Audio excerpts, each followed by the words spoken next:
جو آپ سے جتنی محبت کرے گا اتنا ہی درود بھیجے گا.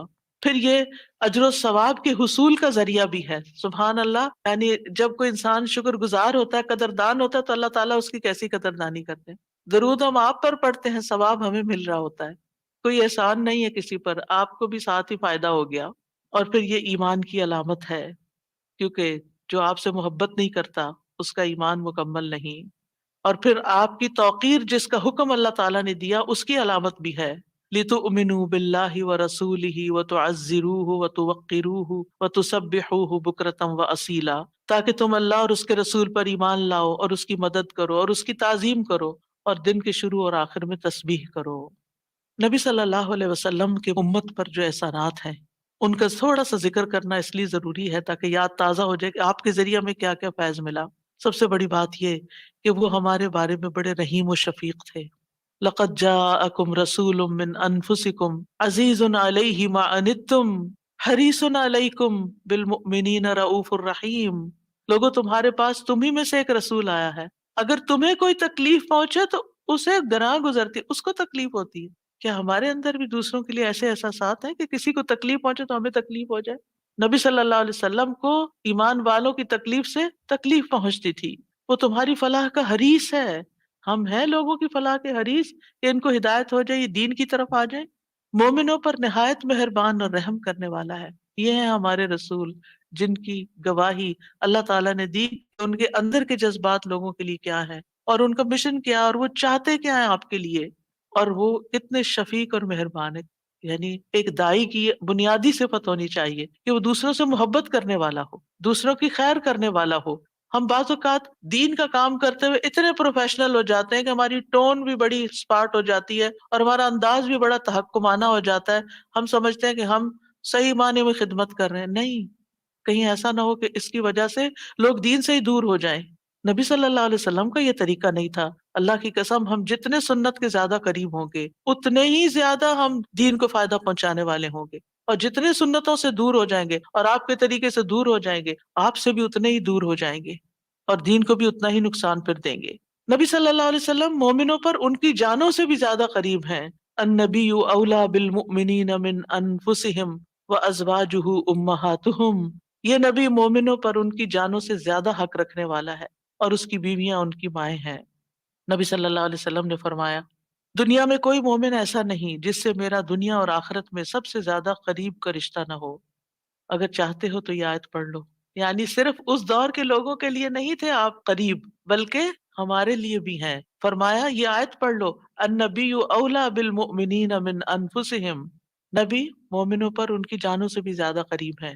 لہٰذا جو کوئی مومن مر جائے اور مال چھوڑ جائے تو وہ اس کے خاندان کو ملے گا، اس کے وہ وارث ہوں گے. اور جو قرض یا عیال چھوڑ جائے وہ میرے پاس آئے، میں اس کا بندوبست کروں گا. آج کوئی حکمران، کوئی لیڈر ایسا ہے جو یہ کہے کہ تمہارا کوئی فوت ہو جائے جو وہ چھوڑے وہ سب تمہارا، لیکن اگر کوئی تمہاری ضرورت ہو تو میرے پاس آ جاؤ؟ ایسی خیرخواہی محمد صلی اللہ علیہ وسلم کے اندر تھی اپنے ساتھیوں کے لیے. آپ امت کے لیے روتے تھے. نبی صلی اللہ علیہ وسلم نے ابراہیم علیہ السلام کے بارے میں یہ آیت پڑھی، رب انہن اضللن کثیرا من الناس فمن تبعنی فانہ منی. کہ اے میرے رب ان بتوں نے بہت سے لوگوں کو گمراہ کر دیا ہے، تو جو میری پیروی کرے وہ مجھ سے ہوگا.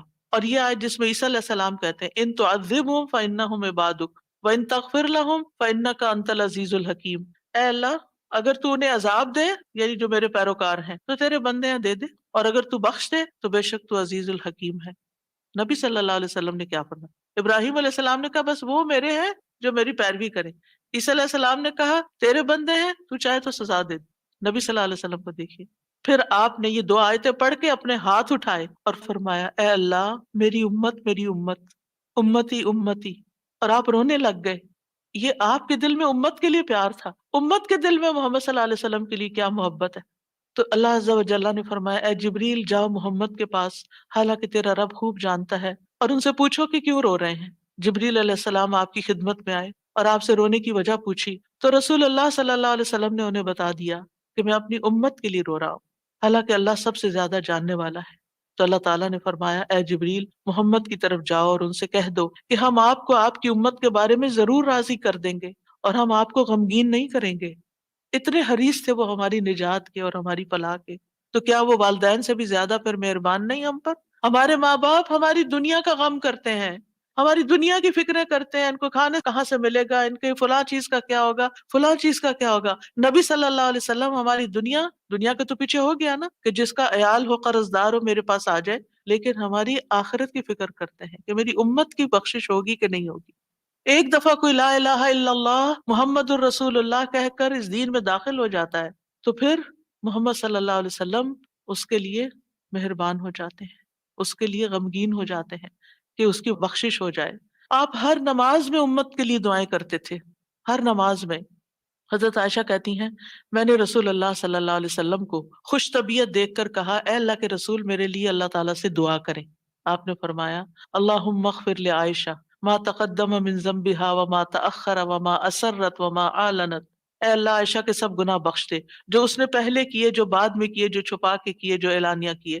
خوشی سے حضرت عائشہ نے ہنسنا شروع کر دیا، یہاں تک کہ ہنستے ہنستے ان کا سر رسول اللہ صلی اللہ علیہ وسلم کی گود میں جا پڑا۔ آپ نے پوچھا کیا تمہیں میری دعا نے خوش کر دیا؟ انہوں نے کہا بھلا مجھے کیا ہے کہ آپ کی دعا خوش نہ کرے، آپ کی دعا سے ہی خوش ہوئی ہوں۔ آپ نے فرمایا اللہ کی قسم میں ہر نماز میں اپنی امت کے لیے یہ دعا کرتا ہوں۔ یہ احسانات ہیں آپ کے ہم پر، اور آپ نے اپنی مقبول ترین دعا جو تھی اپنی امت کے لیے محفوظ کر لی۔ نبی صلی اللہ علیہ وسلم نے فرمایا مجھ سے کہا گیا آپ مانگیں، کیونکہ ہر نبی نے مانگا ہے، ہر نبی کو ایک مقبول دعا دی گئی ہے کہ جو اللہ تعالیٰ ضرور قبول کرے گا، لیکن میں نے اپنا سوال قیامت کے دن کے لیے مؤخر کر دیا، ڈیلے کر دیا، وہاں جا کے مانگوں گا اور وہ تمہارے لیے ہوگا، اور لا الہ الا اللہ کی گواہی دینے والے ہر شخص کے لیے ہوگا۔ ہمیں اگر اللہ تعالیٰ کی طرف سے یہ پیغام آئے کہ کوئی ایک دعا مانگ لو وہ ضرور قبول ہوگی، تو ہم تو جھٹ سے اپنے لیے کوئی دنیا کی دعا مانگ لیں گے جو جلد ختم بھی ہو جانے والی۔ اس سے آپ کی حکمت کا اندازہ لگائیں اور ہمارے لیے آپ کی محبت کا اندازہ کریں۔ آپ کی وجہ سے امت کو شفاعت ملے گی۔ نبی صلی اللہ علیہ وسلم نے فرمایا مجھے 5 چیزیں ایسی دی گئیں جو مجھ سے پہلے کسی کو نہیں دی گئی، ان میں سے ایک مجھے شفاعت عطا کی گئی، یعنی نبی صلی اللہ علیہ وسلم کو شفاعت کا حق دیا گیا۔ نبی صلی اللہ علیہ وسلم امت کی شفاعت کی خاطر تمام رات فکر مند رہے۔ ابو ذر کہتے ہیں ایک مرتبہ رسول اللہ صلی اللہ علیہ وسلم نے نماز شروع کی اور ساری رات صبح تک ایک ہی آیت رکوع اور سجود میں پڑھتے رہے کہ اے اللہ اگر تو انہیں عذاب میں مبتلا کر دے تو یہ تیرے بندے ہیں، اور اگر تو انہیں معاف کر دے تو تو بڑا غالب حکمت والا ہے۔ جب صبح ہوئی تو میں نے عرض کیا یا رسول اللہ آپ ساری رات صبح تک رکوع اور سجود میں ایک ہی آیت پڑھتے رہے؟ آپ دیکھیے کہ وہ جو سوال اکثر آتا ہے نا کہ سجدے میں قرآنی دعا پڑھ سکتے ہیں یا نہیں، اس کا یہ جواب ہے، ٹھیک ہے، کہ قرآنی آیت جو دعا کی شکل میں ہو وہ پڑھ سکتے ہیں۔ آپ صلی اللہ علیہ وسلم نے فرمایا میں اپنے رب سے اپنی امت کے لیے سفارش کا حق مانگ رہا تھا، یہ دعا کر کے امت کے لیے سفارش کا حق مانگ رہا تھا جو اللہ نے مجھے عطا کر دیا، اور انشاءاللہ یہ ہر اس شخص کو نصیب ہوگی جو اللہ کے ساتھ کسی کو شریک نہیں ٹھہراتا، شرک نہیں کرتا۔ ابن عباس کہتے ہیں رسول اللہ صلی اللہ علیہ وسلم نے فرمایا اللہ نے میرے لیے میری امت کی غلطی اور بھول چوک اور جس پر ان کو مجبور کر دیا جائے اس سے درگزر فرمایا ہے، اور یہ بھی آپ کا ایک احسان ہے ہم پر۔ نبی صلی اللہ علیہ وسلم نے اپنی امت کو مشقت میں نہیں ڈالا، بس وہ کام سکھائے جو وہ کر سکتے تھے آسانی سے۔ آپ صلی اللہ علیہ وسلم نے فرمایا اگر میری امت پر مشقت نہ ہوتی تو میں انہیں ہر نماز کے وقت وضو کرنے کا حکم دیتا، یعنی چاہے وضو ہوتا پھر بھی دوبارہ حکم دیتا، لیکن اگر وضو ہے تو دوبارہ نہ بھی کرو، یہ آسانی دی آپ نے۔ آپ اپنی امتیوں کو آگ سے بچانے کی شدید حرص رکھتے تھے۔ نبی صلی اللہ علیہ وسلم نے ایک مرتبہ فرمایا میری مثال اور لوگوں کی مثال اس شخص کی طرح ہے جس نے آگ روشن کی، جب اس کے چاروں طرف روشنی پھیل گئی تو پروانے اور کیڑے مکوڑے جو آگ پہ گرتے ہیں اس میں گرنے لگے۔ وہ آدمی ان کو آگ سے دور کرتا ہے لیکن وہ اس کے قابو میں نہیں آتے بلکہ آگ میں داخل ہو جاتے ہیں۔ اسی طرح میں تمہاری کمروں سے پکڑ پکڑ کر تمہیں آگ سے روکتا ہوں اور تم اس میں گرتے جاتے ہو، یعنی میں تمہیں روکتا ہوں کہ وہ غلط کام نہیں کرو کہ جو آگ کی طرف لے جانے والے ہیں، اور تم رک نہیں رہے۔ اسی طرح آپ صلی اللہ علیہ وسلم نے اپنے بعد آنے والے امتیوں کے لیے بھی محبت کا اظہار کیا ہے۔ حدیث میں آتا ہے آپ نے فرمایا کاش میں اپنے بھائیوں سے مل پاتا۔ نبی صلی اللہ علیہ وسلم کے صحابہ نے عرض کیا کیا ہم آپ کے بھائی نہیں؟ آپ نے فرمایا تم میرے صحابہ ہو، میرے بھائی وہ لوگ ہیں جو مجھ پر ایمان لائے ہوں گے لیکن میری زیارت نہ کر سکے ہوں گے، یعنی آپ کے بعد دنیا میں آئے ہیں۔ پھر یہ ہے کہ درود شریف پڑھنے کے فائدے کیا ہیں؟ یہ تو تھا کہ آپ کے احسانات ہیں ہم پر، لہٰذا ہمیں انسان ہونے کی حیثیت سے ہمارے اوپر لازم ہے کہ احسان کا بدلہ چکائے اور ہم آپ پر درود پڑھیں۔ لیکن ویسے فائدے کیا ہیں؟ ایک بار درود بھیجنے پر 10 رحمتیں ملتی ہیں، صحیح مسلم کی روایت میں آتا ہے۔ سنن نسائی میں آتا ہے جو شخص مجھ پر 1 مرتبہ درود بھیجے گا اللہ اس پر 10 مرتبہ رحمتیں نازل کرے گا، اس کے 10 گناہ معاف ہوں گے، اس کے 10 درجات بلند ہوں گے۔ ایک اور روایت میں آتا ہے جو شخص میری امت میں مجھ پر اخلاص سے دل سے ایک بار درود پڑھے گا تو اللہ اس وجہ سے اس پر 10 رحمتیں بھیجے گا اور اس کی وجہ سے اس کے 10 درجے بلند فرمائے گا، اس کے لیے 10 نیکیاں لکھے گا، 10 گناہ معاف فرما دے گا۔ فائدے ہی فائدے، برکتیں ملیں گی۔ آپ نے فرمایا مجھ پر درود بھیجا کرو کیونکہ مجھ پر درود بھیجنا تمہارے لیے باعث برکت ہے، اور میرے لیے اللہ سے وسیلہ کا بھی سوال کیا کرو۔ یعنی جو شخص درود بھیجتا ہے برکت اس پر آتی ہے، انسان کی ذات میں، عمل میں، عمر میں برکتیں آتی ہیں۔ امام ابن قیم نبی صلی اللہ علیہ وسلم کی ذات پر درود بھیجنے کے بارے میں کہتے ہیں یہ درود بھیجنے والے شخص کی اپنی ذات کے لیے، اس کے عمل، اس کی عمر میں برکت کا سبب ہے، اس کی مصلحتوں اور ضرورتوں کے اسباب میں سے ہے، کیونکہ درود بھیجنے والا اپنے رب سے دعا کر رہا ہوتا ہے کہ اللہ آپ پر اور آپ کی آل پر برکت نازل کرے۔ تو جب ہم آل پر برکت کی بات کرتے ہیں تو ہم خود بھی بیچ میں سب آ جاتے ہیں اور یہ دعا قبول ہو جاتی ہے، اسی لیے بدلہ بھی اسی کی جنس سے ہوگا۔ ابن حجر کہتے ہیں کہ طاعون اور دیگر بڑی بڑی وبائی بیماریوں میں سب سے بڑھ کر ان کو دور کرنے والی چیزوں میں سے نبی صلی اللہ علیہ وسلم پر کثرت سے درود بھیجنا ہے۔ پینڈیمک میں، کووڈ 19 میں ہمیں سب سے زیادہ درود پڑھنا ہے۔ درود پڑھتے رہیں، کثرت سے پڑھتے رہیں، یہ وبائی امراض دور ہو جائیں گی۔ ابن الجوزی کہتے ہیں جب اللہ اپنے بندے کے ساتھ خیر کا ارادہ کرتا ہے تو وہ اسے محمد صلی اللہ علیہ وسلم پر درود بھیجنے کی توفیق دے دیتا ہے، کیونکہ پھر خیر اسی پر واپس آنی ہے نا، تو اب توفیق ہو گئی تو خیر و برکت کے دروازے کھل گئے۔ ایک فرشتے کے ذریعے آپ تک درود پہنچایا بھی جاتا ہے۔ رسول اللہ صلی اللہ علیہ وسلم نے فرمایا جو شخص ایک بار مجھ پر درود بھیجے گا اللہ اس پر 10 رحمتیں نازل کرے گا، اس پر ایک فرشتہ مقرر ہے، یعنی اس کام پر جو وہ مجھ تک پہنچاتا رہتا ہے۔ ہر جگہ سے درود پہنچا دیا جاتا ہے، یعنی ضروری نہیں کہ روزے کے پاس جا کے ہی آپ درود پڑھیں، اور اگر روزے پہ جانا نصیب نہیں ہو تو بعض لوگ بہت اپسیٹ ہو جاتے ہیں کہ ہم مدینہ گئے ہیں روزے پہ نہیں جا سکے۔ کوئی بات ہے، آپ مدینہ میں تو ہے نا، شکر کریں۔ ہم شکر کرنا بھول جاتے ہیں اور ہم وہ چیز جو نہیں ملی ساری اپنی ایفرٹ انرجی ادھر لگا دیتے ہیں اور اپنا وقت ضائع کر دیتے ہیں۔ کیونکہ میں یہ بات اس لیے کر رہی ہوں کہ رمضان میں بھی بہت سے لوگ عمرے پہ جائیں گے، اور آپ کو لیٹسٹ ریسٹرکشنز کا پتہ ہے کہ جب تک روزے کی بکنگ نہ ملے آپ وہاں نہیں جا سکتے۔ اب بعض لوگ اس پہ پریشان ہو کے بیٹھ جاتے ہیں، تو پریشان نہ ہو آپ۔ اس وقت اگر دل میں تنگی تکلیف آئے تو کہ یا اللہ قیامت کے دن مجھے اتنا دور نہ کرنا آپ سے، آج یہاں پہنچ کے بھی میں دور ہوں، قریب نہیں جا پا رہی، تو کہیں ایسا نہ ہو کہ قیامت کے دن دور ہو جاؤں۔ یہ سبق سیکھنے کی ہے بات، یعنی اچھے بڑے حالات تھے، لوگ ایک ایک عمرے میں کئی کئی دفعہ جا رہے ہوتے تھے لیکن اب پہنچ کر بھی نہیں پہنچ پاتے۔ تو نعمتیں تو کبھی بھی جا سکتی ہیں انسان سے، جب نعمت جائے نا، محرومی ہو، تو یہ سوچے کہ اللہ آخرت میں محروم نہ کرنا، دنیا میں ایک چیز لے لیے وہاں نہ لینا، کیونکہ وہ محرومی اصل محرومی ہے۔ تو ایسے میں آپ دیکھیں کہ اگر آپ 20 میٹر دور بیٹھ کے بھی دروشی پڑھ رہے ہیں نا، مدینہ کے اندر پڑھ رہے ہیں، مکہ میں پڑھ رہے ہیں، کینیڈا میں پڑھ رہے ہیں، یہاں سے بھی آپ کا درود پہنچا دیا جاتا ہے۔ اللہ تعالیٰ کے ایسے لشکر ہیں، ایسے فرشتے ہیں، سیکنڈز میں آپ کی بات کہاں سے کہاں چلی جاتی ہے۔ کیا یہ امیزنگ نہیں؟ اللہ تعالیٰ عرش پر ہوتے ہوئے جس کی بلندیوں کا ہم اندازہ بھی نہیں کر سکتے، یہاں ہماری باتیں سن رہے ہیں۔ اللہ تعالیٰ کے لیے کوئی چیز مشکل نہیں، وہ السمیع البصیر ہے۔ رسول اللہ صلی اللہ علیہ وسلم نے فرمایا تم کہیں بھی ہو مجھ پر درود بھیجو کیونکہ تمہارا درود مجھ تک پہنچ جاتا ہے۔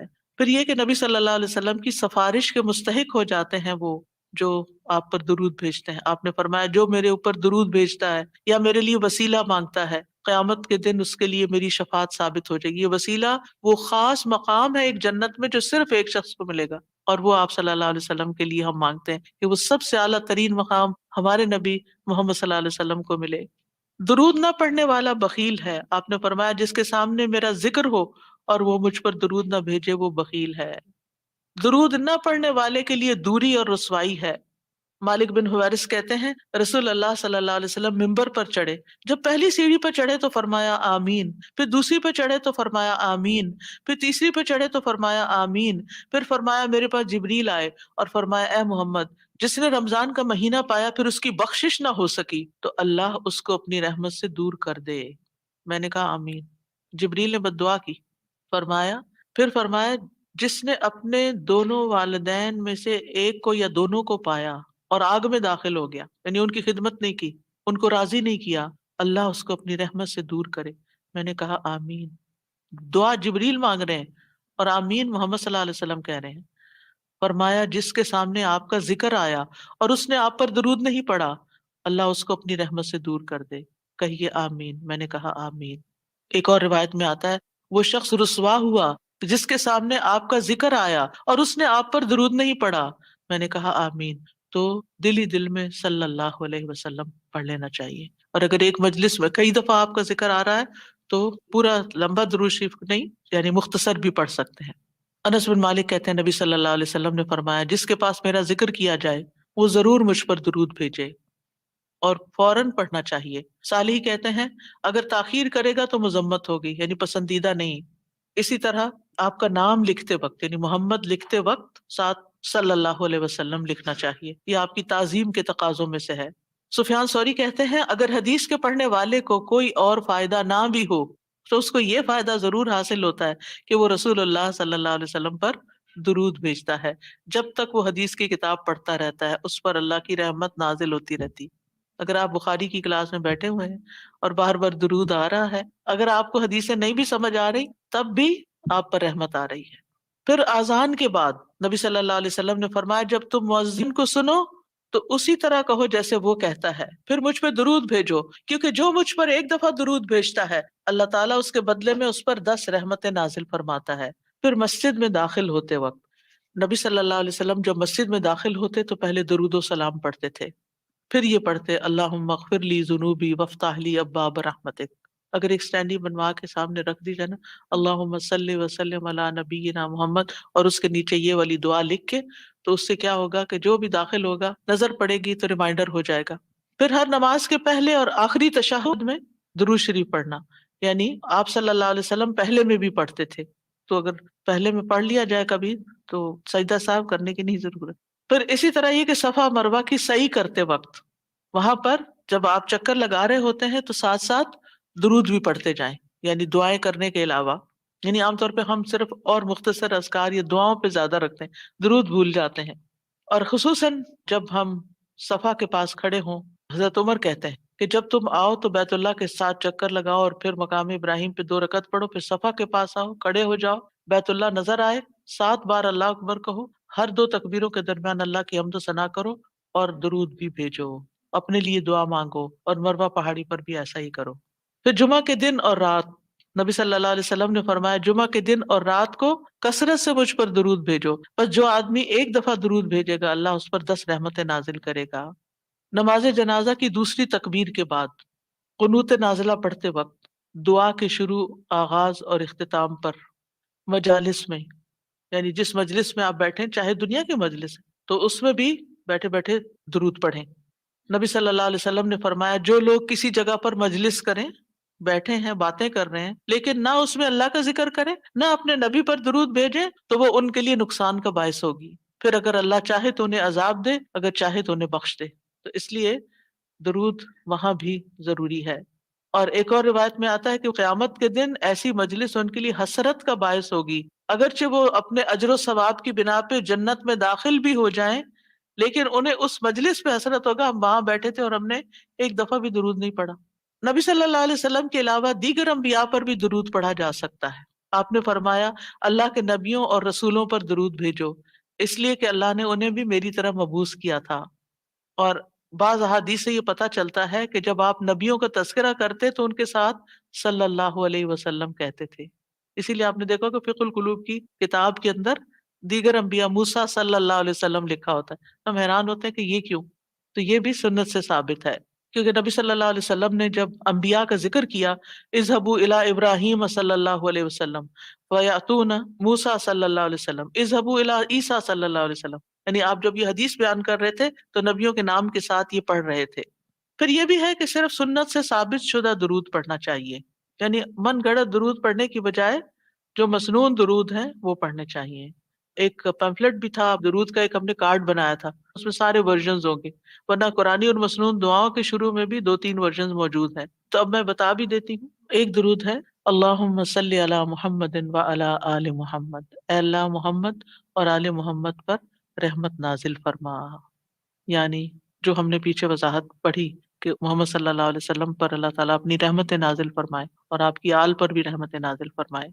دوسرا ہے اللہم صلی علی محمد النبی الامی وعلی آل محمد، یہ بھی آپ پڑھ سکتے ہیں، مختلف اوقات میں مختلف پڑھ لیں۔ پھر نماز میں اللہم صلی علی محمد وعلی آل محمد کما صلیت علی ابراہیم وعلی آل ابراہیم انک حمید مجید، اللہم بارک علی محمد وعلی آل محمد کما بارکت علی ابراہیم وعلی آل ابراہیم انک حمید مجید۔ عبد الرحمن بن ابی لیلہ کہتے ہیں ایک مرتبہ کعب بن عجرہ مجھ سے ملے تو انہوں نے کہا میں تمہیں حدیث کا ایک تحفہ نہ دوں جو میں نے نبی صلی اللہ علیہ وسلم سے سنا تھا؟ میں نے عرض کیا جی ہاں، مجھے یہ تحفہ ضرور عنایت کیجیے۔ انہوں نے کہا ہم نے رسول اللہ صلی اللہ علیہ وسلم سے سوال کیا، بس ہم نے کہا اللہ کے رسول آپ کے اہل بیت پر کس طرح درود بھیجیں، یعنی صرف آپ پر نہیں بلکہ آپ کے گھر والوں پر بھی، اہل بیت پر بھی۔ بے شک اللہ نے آپ پر سلام بھیجنے کا طریقہ تو ہمیں سکھا دیا ہے، تو اس پر آپ نے فرمایا یوں کہا کرو اللہم صلی علی محمد وعلی آل محمد کما صلیت علی ابراہیم وعلی آل ابراہیم انک حمید مجید، اللہم بارک علی محمد وعلی آل محمد کما بارکت علی ابراہیم وعلی آل ابراہیم انک حمید مجید۔ اور پھر یہ ہے کہ رحمت کے علاوہ یہاں برکت کی دعا بھی الگ طور پر کی گئی ہے، ٹھیک ہے، صلات میں ویسے شامل ہے لیکن یہاں الگ طور پر برکت کی بات کی، اور انک حمید مجید اللہ سبحانہ تعالیٰ کی تعریف بیان کی گئی ہے۔ اسی طرح ایک اور درود ہے اللہم صلی علی محمد وازواجہ وذریتہ کما صلیت علی ابراہیم وبارک علی محمد وازواجہ وذریتہ کما بارکت علی آل ابراہیم انک حمید مجید۔ تو سوال یہ پیدا ہوتا ہے کہ آپ کی ازواج اور ذریت پر کیوں درود بھیجیں، ان کے لیے کیوں دعا کریں؟ کیونکہ وہ آپ کے اس مشن میں آپ کے ساتھ ہی تھے۔ آپ دیکھیں کہ بعض پیغمبروں کی بیویاں ان کے ساتھ نہیں تھیں، لیکن حضرت ابراہیم کے، حضرت ہاجرہ کا کردار آپ سب کو معلوم ہے، کتنی قربانیاں کی انہوں نے، کہ کس طرح اللہ کے حکم کے اوپر ابراہیم علیہ السلام نے جب ان کو ایک صحرا میں چھوڑا تو انہوں نے کوئی شکایت ہی نہیں کی، اسے ایکسیپٹ کر لیا، خوشی خوشی ایکسیپٹ کیا۔ اور پھر حضرت سارہ بھی اسی طرح، لیکن حضرت نوح علیہ السلام اور حضرت لوط علیہ السلام کی بیویوں نے ساتھ نہیں دیا، تو نبی صلی اللہ علیہ وسلم کی ازواج نے آپ کا ساتھ دیا، اور خاص طور پر حضرت عائشہ رضی اللہ تعالیٰ عنہ نے کس طرح آپ کے علم کو آگے نصف صدی تک لوگوں کو پہنچایا جو علم کسی اور کے پاس نہیں تھا۔ اور اسی طرح پھر حضرت فاطمہ اور پھر حضرت فاطمہ کی اولاد، یہ سارے آپ کے خیر میں شریک تھے، یعنی جو آپ کا مشن تھا اس میں آپ کے شریک تھے۔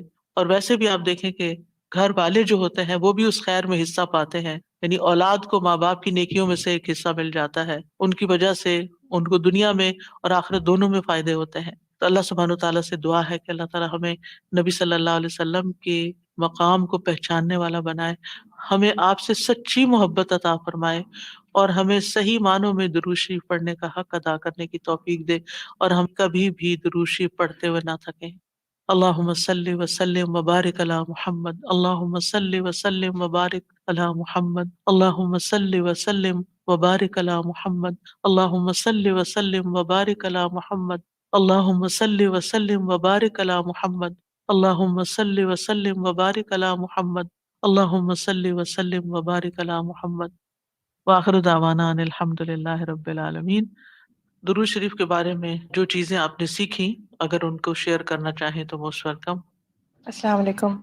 استاذ ایک سوال ہے، جیسے ہم نے پڑھا کہ باقی سارے انبیاء کے نام لیتے ہوئے بھی درود پڑھنا چاہیے، تو ہم یوزلی علیہ السلام کہتے ہیں، جیسے موسیٰ علیہ السلام اور ابراہیم علیہ السلام، تو کیا تو وہ وہ ہم کافی؟ درود و سلام کی ایک حصے کو لے لیتے ہیں، پھر سلام پڑھ دیتے ہیں، تو پھر ہمیں علیہ السلام تو ٹھیک ہے، صلی اللہ علیہ وآلہ وسلم زیادہ بہتر یعنی ہے؟ کہ علماء نے پھر اس کو نبی صلی اللہ علیہ وسلم کے لیے عمومی طور پر خاص کر دیا، لیکن اگر کوئی کسی اور پیغمبر کے لیے بھی صلی اللہ علیہ وسلم کہے تو ہمیں اعتراض نہیں ہونا چاہیے، بہت حیران نہیں عجیب ہونا لگتا ہے چاہیے۔ نا کبھی وہ، بلکہ کچھ نریشنز میں تو جبرائیل کے اوپر بھی صلی صلی اللہ اللہ علیہ علیہ وآلہ وسلم، وسلم بالکل پڑھا جا رہا ہے۔ جی۔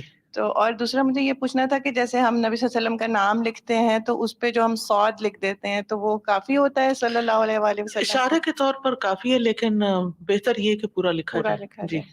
اور خاص طور پر آپ دیکھیے جب نام لکھا جائے آپ کا نا، محمد لفظ لکھا جائے، اس وقت لازماً صلی اللہ علیہ وسلم لکھے، ٹھیک ہے۔ جو مجھے اچھی بات لگی ہے کہ اگر ہم نے اپنی محبت نبی کریم صلی اللہ علیہ وسلم کے ساتھ چیک کرنی ہے تو اپنا درود چیک کریں کہ ہم کتنا. جی ہاں، اگر ہم یہ دیکھنا چاہتے ہیں کہ ہمیں واقعی نبی صلی اللہ علیہ وسلم سے کتنی محبت ہے تو پھر یہ دیکھنا چاہیے کہ ہمارے روزانہ کے اوراد میں اور روزانہ کی دعاؤں میں درود کا کتنا حصہ ہے. سر جی میں یہ سوچ رہی تھی کہ ہم اپنی دعاؤں کی قبولیت کے لیے کتنے وسیلے ڈھونڈتے رہتے ہیں اور یہ کتنا آسان اور جائز وسیلہ ہے. حضرت علی کا قول بھی ہے کہ ہر دعا روک دی جاتی ہے جب تک کہ درود نہ پڑھا جائے. بالکل. دعا مانگنے میں جتنا ہم وقت لگاتے ہیں وہ بھی ہماری عبادت ہے. کیونکہ عموماً ہم نماز پڑھنے میں قرآن پڑھنے میں تو اتنا ٹائم لگاتے ہیں لیکن دعا مانگنے میں ہم بہت جلدی کرتے ہیں. تو اگر ہم وہ ٹائم یہ سوچ کے کہ ہم عبادت کر رہے ہیں تو وہ بھی ہمارا اس میں کاؤنٹ ہوگا. بالکل. اور ایک چیز استاد جی کہ جب ہم درود پڑھتے ہیں تو آمین جو ہے وہ کہنا چاہیے یا نہیں؟ کیونکہ بعضوں کو درود پڑھنے کے بعد آمین کہتے ہیں.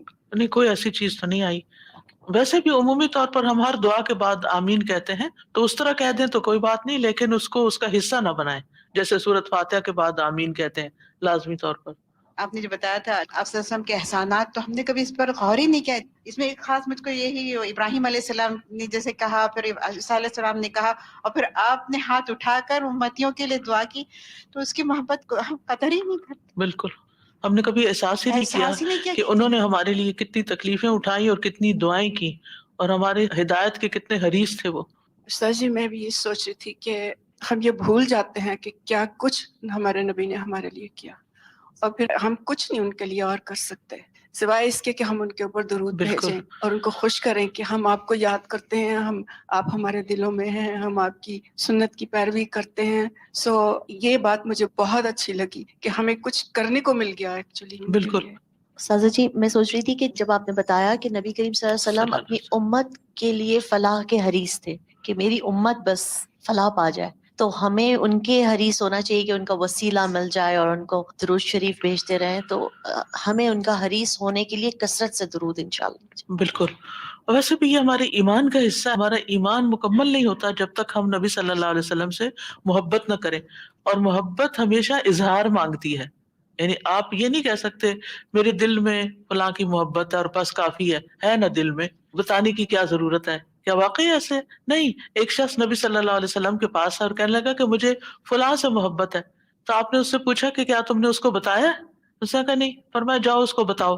تو اگر آپ کو کسی انسان سے محبت ہے، اپنے بچوں سے محبت ہے، پیرنٹ سے محبت ہے، تو اس کا اظہار کرنا چاہیے کسی طریقے سے، چاہے زبان حال سے یا زبان قال سے. قال کا مطلب ہوتا ہے کہہ کے، اور حال کا مطلب ہوتا ہے کہ اپنے جسچر، اپنے ایکشن، اپنے عمل، اپنے معاملے، اپنے رویے کے ساتھ کہ ظاہر ہو وہ محبت. تو اگر ہمیں نبی صلی اللہ علیہ وسلم سے محبت ہے تو پھر وہ کس چیز سے ظاہر ہو رہی ہے؟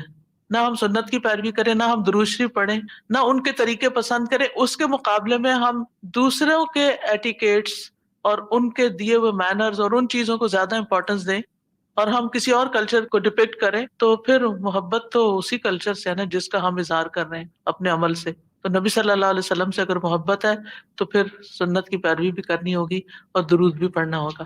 میں یہ سوچ رہی تھی درود جب پڑھا تو دل کے اندر جذب اور کیفیت آپ سے محبت جو آ رہی تھی، اس کے ساتھ ساتھ میں یہ سوچ رہی تھی کہ اللہ تعالیٰ کا ہمارے اوپر کتنا بڑا احسان ہے کہ اللہ تعالیٰ جو کام خود کرتے ہیں اور وہ فرشتوں کو کرنے کو کہتے ہیں، اور اس کے اندر ہمیں بھی اللہ تعالیٰ نے حکم دیا کہ تم بھی شامل ہو جاؤ اس کے اندر.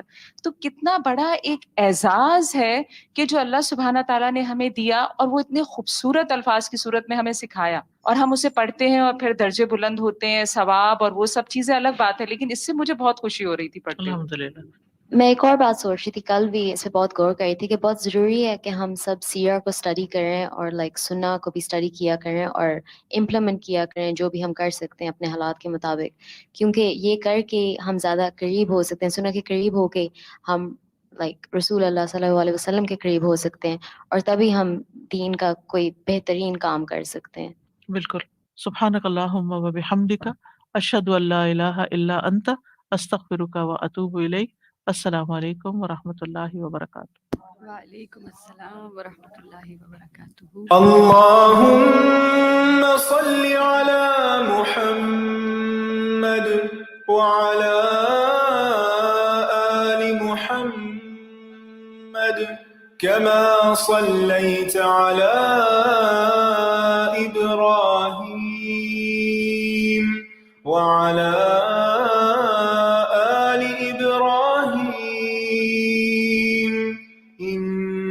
إنك حميد مجيد. اللهم بارك على محمد وعلى آل محمد كما باركت على إبراهيم وعلى آل إبراهيم إنك حميد مجيد.